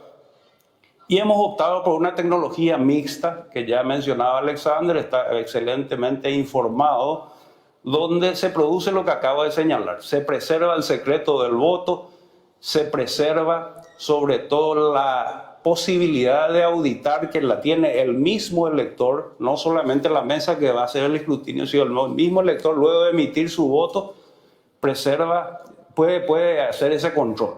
Entonces creemos que hemos encontrado un sistema confiable y lo vamos a poner a prueba en las próximas elecciones municipales, que estaban previstas para este año, en julio, las internas de los partidos, y en noviembre las elecciones generales municipales. Con esta aparición de la pandemia, situación absolutamente imprevista para cualquiera, logramos un acuerdo con el Parlamento Nacional por el cual se suspendieron las elecciones para el año próximo. Y lo pudimos hacer porque son elecciones de nivel municipal, no de rango constitucional, que sí nos hubiesen exigido hacerlas en cualquier condición este año, como ocurrió en República Dominicana, como va a ocurrir en Bolivia. Hay un referéndum en Chile, que son cuestiones de rango constitucional que no pueden ser postergadas como si fueran acá en el Paraguay las municipales. Esta postergación, por supuesto, nos ha colocado también en una situación presupuestaria que mencionaron los dos colegas, tanto Lorenzo como Alexander, pero hemos diseñado un sistema que creemos que nos va a llevar a buen destino, y las elecciones se van a realizar el año que viene. Así que ese va a ser un escenario interesante, un escenario donde, por supuesto, todos ustedes tal vez puedan ya acompañarnos y verificar el buen funcionamiento de ese sistema en el cual realmente nosotros confiamos. No está de más mencionar que paralelamente a eso se ha producido una transformación legislativa también muy importante en cuanto al control del financiamiento político. Una legislación bastante compleja que seguramente nos va a generar y ya nos está generando una transformación dentro de la institución, donde hemos creado una unidad de control del financiamiento político y que va a implicar una cantidad de obligaciones adicionales para los movimientos, los partidos políticos, para los candidatos mismos en cuanto a la presentación de sus cuentas y sus requisitos para que puedan acceder a una candidatura y esa candidatura sea reconocida oficialmente. Esos son los dos elementos muy innovadores, el voto electrónico por un lado y el creciente control en el tema de la fiscalización de los fondos de campaña. Así las cosas, estamos preparándonos para el año que viene. Mientras tanto, estamos haciendo ya una capacitación por medios informáticos, donde nuestros funcionarios, inclusive personas ajenas a la institución, están respondiendo con una respuesta realmente positiva y se están familiarizando paulatinamente con el sistema que va a ser utilizado. Realmente hoy tendríamos que haber estado haciéndolo ya de manera presencial, pero por supuesto la pandemia nos impide hacer eso que es tan importante como mostrar de manera presencial el sistema que se va a utilizar. Creo que con esto he dado un pantallazo de cómo funciona el sistema electoral paraguayo y sobre todo explicar lo que vamos a hacer, lo que la ley nos ha impuesto y que hemos asumido como un compromiso con la confianza en que esa credibilidad que se ha ganado la justicia electoral en el Paraguay se va a mantener. Todos sabemos que en general en el mundo y muy particularmente en Latinoamérica las instituciones están con un problema de credibilidad, una crisis de credibilidad muy fuerte. Y dentro de eso creemos que estamos relativamente bien posicionados como justicia electoral en el Paraguay. Retomo lo que es la esencia de esta charla, esta reunión entre amigos y sobre todo en un foro tan importante en el sentido de reafirmar una absoluta convicción en el sentido de que los órganos electorales son el respaldo sólido, contundente como para que se mantenga la fortaleza institucional en nuestros países. Agradezco mucho el acompañamiento y la gentil invitación a Roberto, así que está el amigo Sergio Angelini también acompañándonos, que es un experto en estos temas. Así que un gran placer para mí y estoy a disposición para siempre cuando ustedes quieran. Y también les esperamos en el Paraguay para acompañarnos con esta experiencia que vamos a tener. Gracias, Roberto. Será un gusto. Muchas gracias, Jaime. Muchas gracias a cada uno de ustedes. La experiencia de ustedes es también muy interesante. Como bien decía, el tema del desbloqueo de las listas, el uso de las tecnologías mixtas que van a utilizar, la exposición de Alexander, y sobre todo la experiencia que tiene Lorenzo es muy importante. Lorenzo ya nos envió su presentación, que tuvimos un problema técnico que no lo pudimos poner.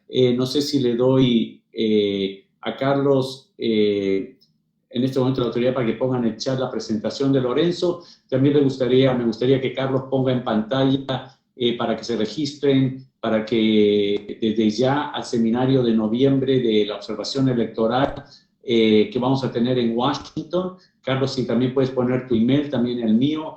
Aquellos que han participado en este encuentro van a tener, nos mandan el email, van a tener un código especial para un encuentro especial. Ahí está el email de Carlos en el chat. Si no, mi email es muy fácil, es mi apellido, isurieta, la sigla de la universidad, gwu.edu, isurieta, gwu.edu. No sé si la generosidad del tiempo de Lorenzo y Alex nos permiten máximo unas 2 preguntas, 3 máximo, porque nos hemos pasado ya media hora, lo hemos disfrutado mucho, pero no quiero abusar de su tiempo. Por mi lado, Roberto, todo lo que quieran, y además, mientras comentabas mi intervención, logré cargar finalmente la presentación también en el chat, en el foro. Les agradecería que la pusieran a disposición, pero me preocupa que, como he visto que en los participantes hay algunos mexicanos, pudieran entrar en pánico pensando que el INE puede, como ya lo decía Alexander y Jaime, avanzar hacia votaciones electrónicas, siendo el presidente incapaz de transmitir la presentación. Lo logré, así que una cuestión de tranquilidad de los colegas, ¿no? No. En primer lugar, para clarificar, agradezco mucho que hemos querido entrar en esta plataforma, que no es la más conocida, es la plataforma que utilizamos para la maestría. Tuvimos un debate cuando hablábamos de la parte técnica, cómo hacerlo.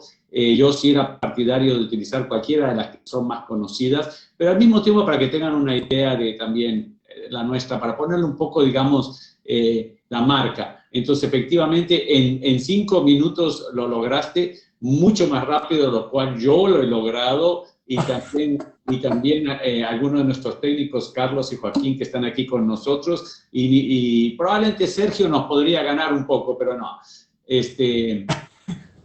Adelante, no sé si alguien tiene alguna pregunta para Lorenzo, para Alexander, para Jaime, pero tenemos solamente 15 minutos de preguntas por respeto al tiempo. Alberto Pérez-Cano, un buen amigo de la facultad. Tienes la palabra. Ya quité el micrófono, no sé si me escuchan. Te escuchamos bien. Gracias, Lorenzo, muy amable tu tiempo. La aldea global a la que se refería Marshall McLuhan, ¿no? Todos vivimos ahora interconectados. ¿Qué comentarios con respecto al riesgo, a la posibilidad de que actores diversos, potencialmente extranjeros, vulneren los procesos electorales a través de los mecanismos que son posibles en las redes sociales, e inclusive, llegado el caso, a través de ataques cibernéticos, ¿no?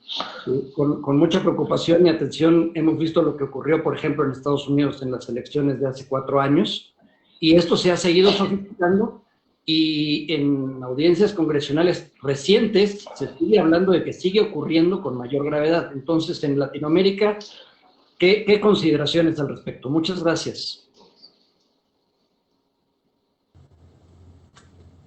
Contestamos, Roberto, tú mandas. ¿Sí? Sí, tú y después una pregunta para los demás. Muy bien. Muy por brevemente y agradeciendo la pregunta, Alberto, esa la alcancé a anotar antes de que de salir y volver a entrar. A ver, yo creo que estás tocando uno de los temas justo a los que hacía referencia, eran parte de las preocupaciones de los desafíos democráticos antes de la pandemia. Ahora se suma todo este desafío de la propia pandemia.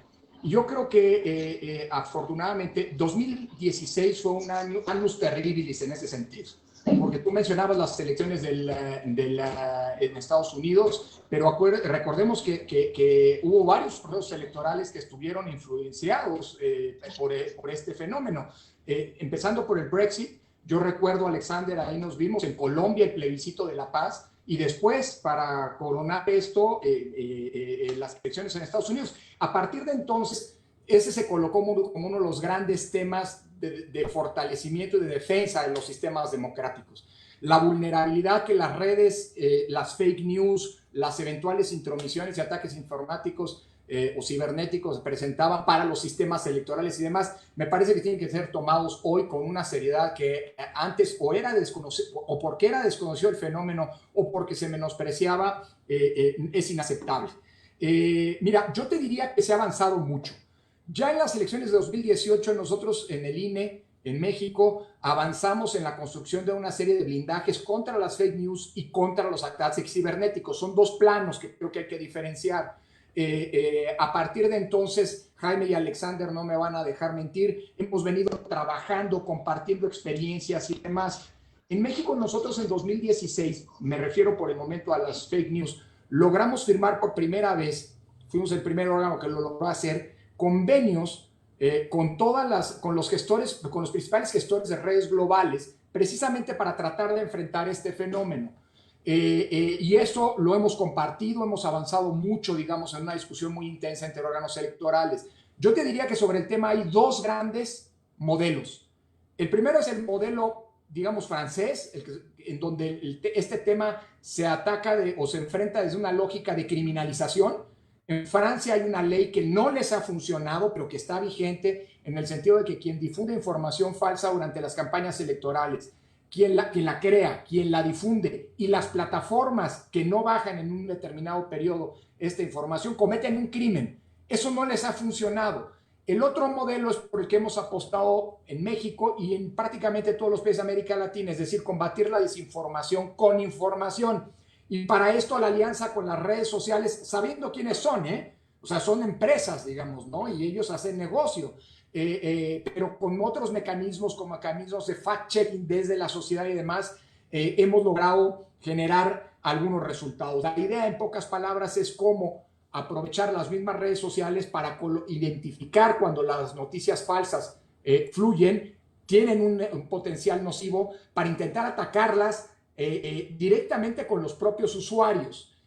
Es una cosa muy compleja. Si es un tema que ahora, sobre todo de cara a las elecciones en Estados Unidos, se ha vuelto a plantear con mucha insistencia. Creo que valdría la pena, Roberto, si me permites, sugerir que podamos tener un foro con estos temas en específico para poder avanzar y discutirlo, porque es un tema inacabado. Mira, cuando a nosotros nos funcionó bien esa estrategia en 2018 en México, 2 meses después, claro, nosotros nos habíamos centrado sobre todo en el ámbito de Facebook, de Twitter y de YouTube, ¿no? 2 meses después descubrimos que en Brasil tuvieron un problema por WhatsApp, ¿no? Entonces, todo esto se está moviendo. Lo que te quiero decir es que es un tema inacabado y que vale la pena, sobre el que no hay un punto final, hay que blindarse, no hay, digamos, experiencias que no aporten en el robustecimiento de este tema. Y por el otro lado está lo de la ciberseguridad. Mira, yo creo que aquí es muy importante asumir que parte de los gastos electorales tienen que ser respecto de los blindajes a los sistemas informáticos. En el INE, en parte porque, como lo decía Alexander, al igual que la registraduría, administramos bases de datos personales muy grandes, muy robustas y muy apetitosas para los hackers y demás. Hemos hecho grandes inversiones en materia de ciberseguridad.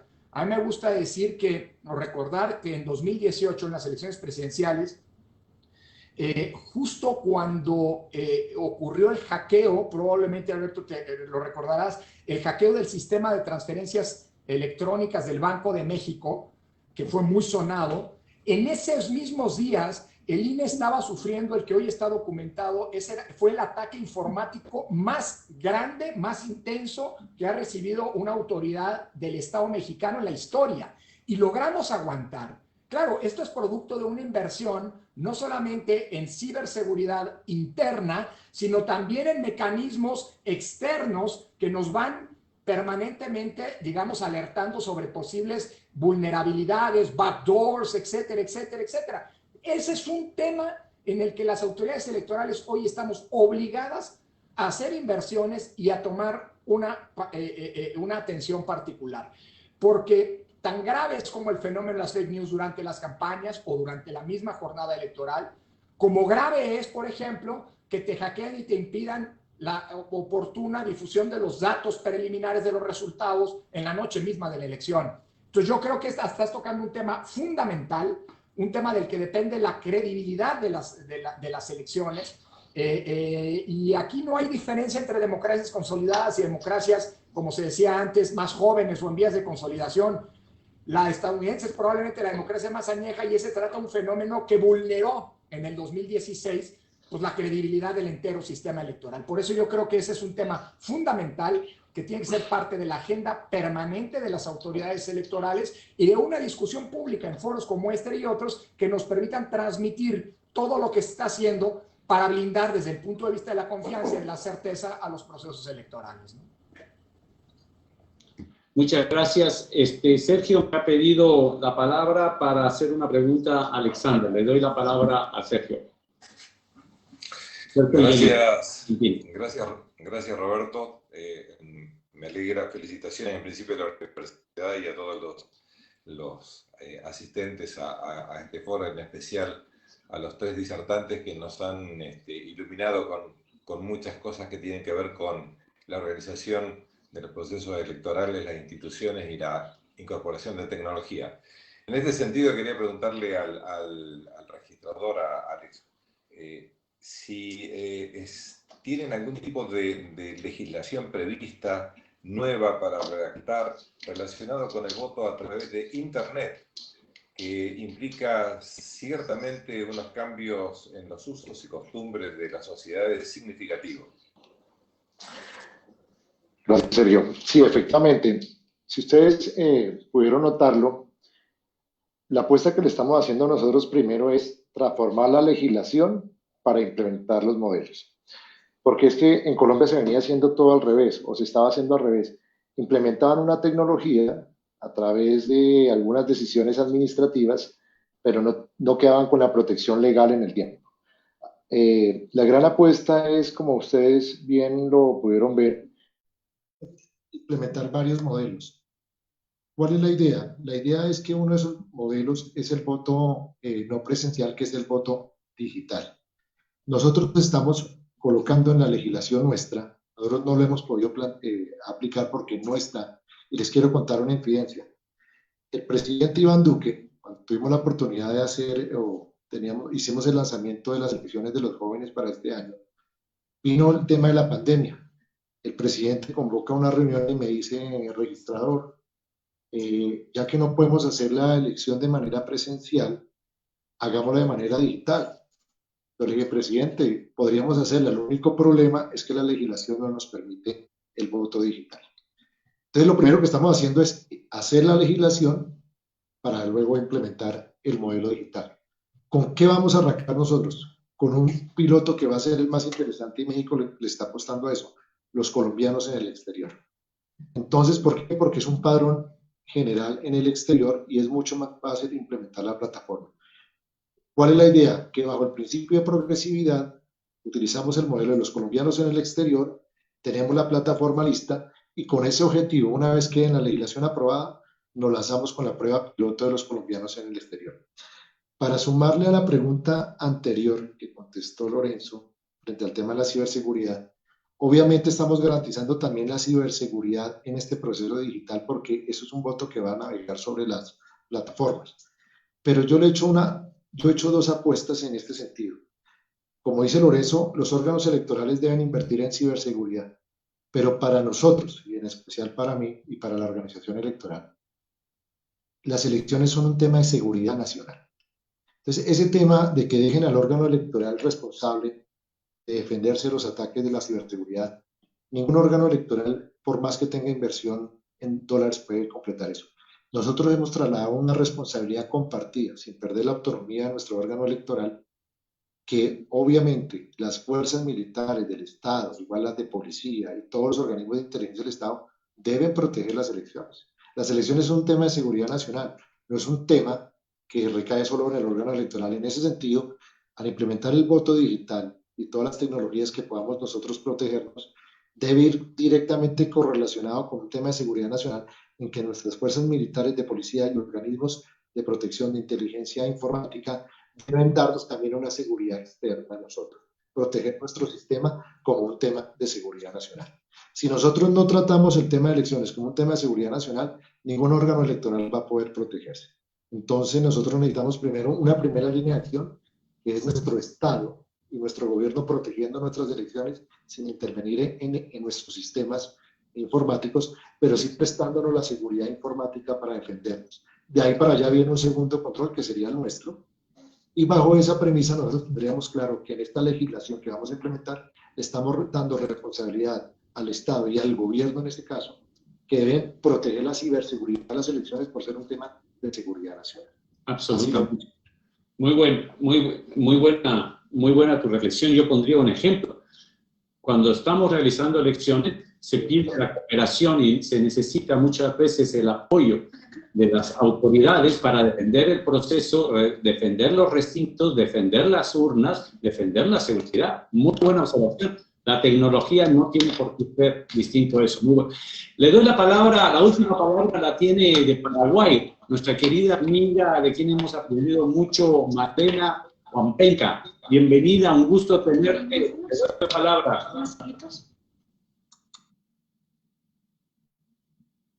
Malena. Creo que tiene un problema técnico. Malena, ¿nos escuchas? Si no, yo me arrobo la última pregunta. Quisiera hacerle la pregunta a Jaime. Jaime, en el Paraguay tuvieron la situación que como eran elecciones intermedias, las pasaron al próximo año, tienen elecciones duales, existe un problema, va a existir un problema de credibilidad. ¿Qué están haciendo desde el punto de vista de comunicación para trabajar con los sectores informados, medios de comunicación, para construir esa credibilidad, para que en función de la transparencia que se va a dar antes, durante y después del proceso, se pueda contribuir a conseguir este objetivo de confianza? Porque si bien es cierto, la decisión del juez tiene que ser justa y tiene su autoridad, el tener el respaldo, la credibilidad ciudadana o de una amplia mayoría y sin lugar a dudas de los sectores más informados ayuda. Le doy la palabra a Jaime, Paraguay. Sí, gracias Roberto. Una pregunta muy oportuna y debo decirte que cuando se sancionó la ley que impone el voto electrónico como consecuencia del desbloqueo de las listas, naturalmente la primera pregunta que surge para defender el sistema es la posibilidad de que sea invulnerable, que sea imposible de hackear o que sea a prueba de cualquier ataque, de ciberataque. Ese es un tema que se ha debatido ya bastante en el Paraguay, sobre todo en el proceso de elección del sistema puntual que se va a utilizar, y hemos optado por un sistema que creemos que en esa fase de la emisión del voto y de la utilización de la máquina de votación, como la denominamos, porque es un sistema mixto, es imposible hackear la máquina porque la máquina no guarda ninguna información, simplemente imprime y graba en un chip el voto del ciudadano, que a la vez está impreso al dorso de una tarjeta que luego se lee en el momento del escrutinio a través de un medio informático, a través de la misma máquina de votación. Pero nosotros vamos a preservar nuestro sistema de transmisión de resultados que venimos utilizando hace muchos años y que ya es de público conocimiento y que ya es recontraprobado que funciona con precisión.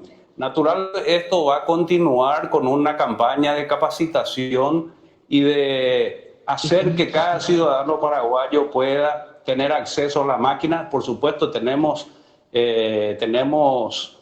aplicaciones en los celulares y aplicaciones que pueden ser bajadas en cualquier notebook, donde cualquier ciudadano puede probar exactamente la forma en que va a votar y ir familiarizándose con el sistema.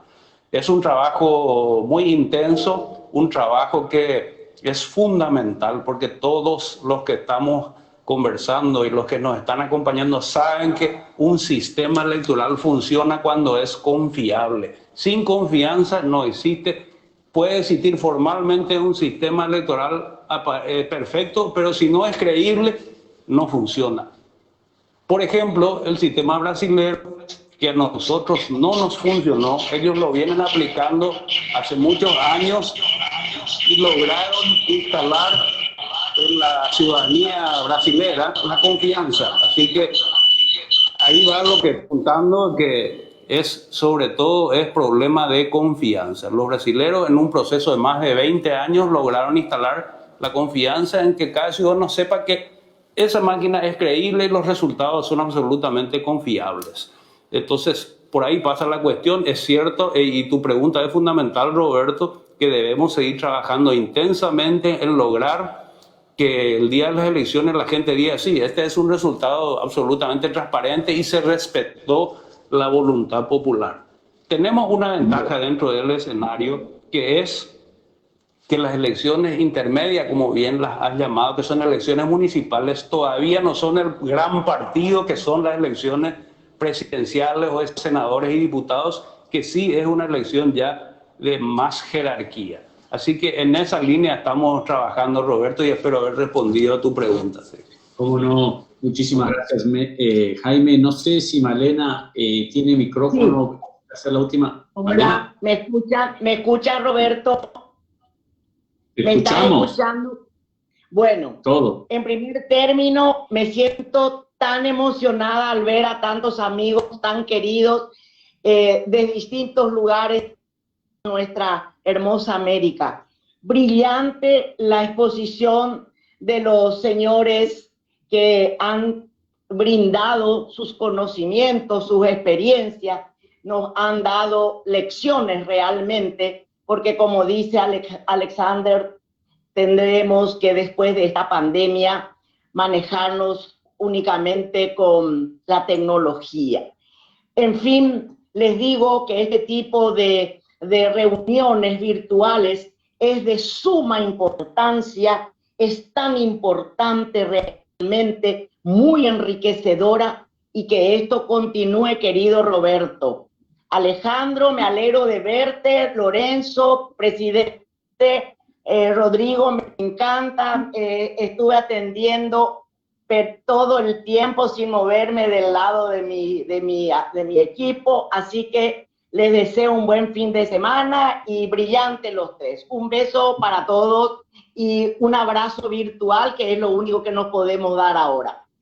Como se habrán dado cuenta, le hemos pedido a Malena que nos dé el gusto de hacer el cierre de este evento, y no habría mejor persona que lo podría hacer que Malena, con su enorme trayectoria y conocimiento también en los procesos electorales. A nombre de George Washington University, les quiero invitar para que nos acompañen en las elecciones de los Estados Unidos. Les vamos a enviar la información, la he puesto, no sé si Carlos la tiene otra vez, pero sobre todo agradecerles a cada uno de ustedes por participar, por estar atento, para todos los que nos han seguido en YouTube, y sobre todo a nuestros expositores, a Lorenzo, a Jaime, a Alexander. Muchísimas gracias, y sobre todo, Lorenzo, a todos, pero sobre todo a ti, la responsabilidad que tenemos todos aquellos que creemos en la democracia es hacer el trabajo profesional, construir la institucionalidad y trabajar en hacer exactamente eso. ¿Cómo hacemos de estos procesos, como han sido en su enorme mayoría en nuestra región, y evitar estos cantos de sirena de que de intervencionismo, del comienzo de todo, no. La construcción institucional en México, del INE, del IFE, lleva muchos años, y escuchamos con muy buenos augurios que el proceso en el que están va a cumplir una vez más su trabajo, que en la elección del 21 sea sin interferencia política, sea transparencia y sea confiable. Muchas gracias, Lorenzo, muchas gracias a cada uno de ustedes. Adelante. Muchas gracias, muchas gracias. Muchas gracias. Éxitos, éxitos. Roberto, muchas gracias. Saludos también a Elena, un gusto saludarte. Saludos también a Jaime, presidente, mucha suerte. Y Alex, estamos en comunicación. Gracias por todo. Los saludo con mucho gusto. Gracias a ustedes. Gracias a ustedes por brindarnos tantos conocimientos. Gracias, saludos. Abrazo virtual. Saludos. Gracias, Abrazo Roberto. virtual. Muchas gracias. Muy fuerte, muy apretado. Gracias. Terminamos aquí. Muchas gracias. Lorenzo, Alexander. Gracias, Roberto. Gracias.